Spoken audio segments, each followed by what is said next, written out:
ഞാൻ തപസിരുന്നു ഒന്നു കാണുവാൻ. കഴിഞ്ഞ കാലം കൊഴിഞ്ഞ സുമം പൂത്തുവിടർന്നു. ഒരു യുഗം ഞാൻ തപസിരുന്നു ഒന്നു കാണുവാൻ. കഴിഞ്ഞ കാലം കൊഴിഞ്ഞ സുമം പൂത്തുവിടർന്നു. മൂകമാമെൻ മനസ്സിൽ ഗാനമായി നീയുണർന്നു.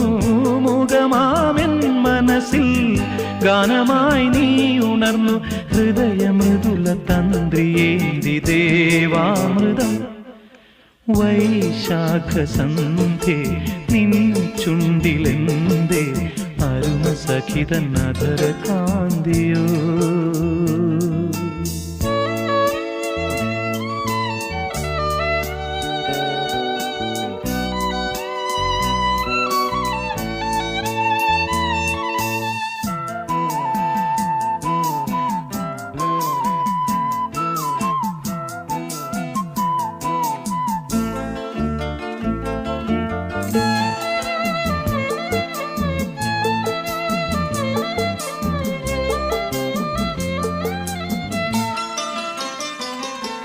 മലരിതളിൽ മണിശല